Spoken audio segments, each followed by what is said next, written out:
भूतिया चुड़ैल की हवेली की कहानी। यह कहानी एक छोटे से गांव की है। गांव के लोग एक पुरानी हवेली से दूर रहते थे क्योंकि उन्हें लगता था कि वहां एक भूतिया चुड़ैल का साया है। हवेली काफी समय से वीरान पड़ी थी और उसमें जाने की हिम्मत किसी में नहीं थी। कहते हैं कि सालों पहले उस हवेली में एक अमीर जमींदार की बेटी रहती थी जिसका नाम इशिता था।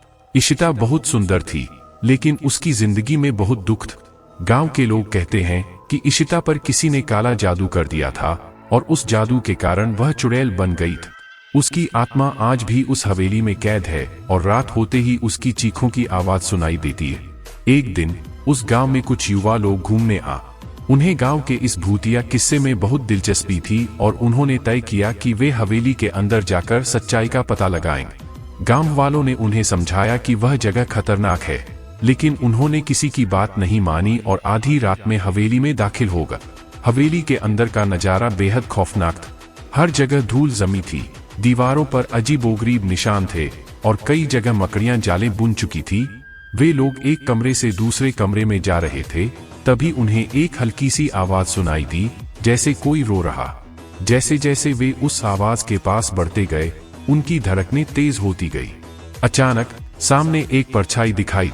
यह एक महिला की आकृति थी जो सफेद कपड़ों में थी और उसका चेहरा डरावना था।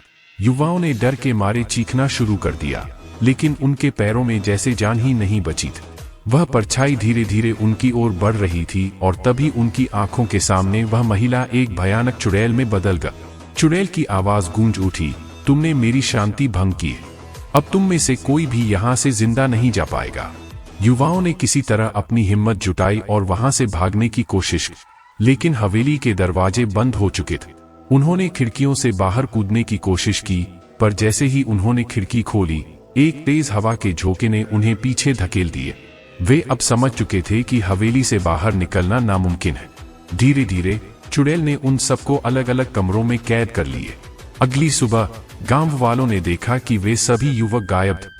कुछ लोगों का कहना था कि उन्होंने आधी रात को हवेली से चीखने की आवाजें सुनी थीं, लेकिन डर के मारे किसी ने जाने की हिम्मत नहीं।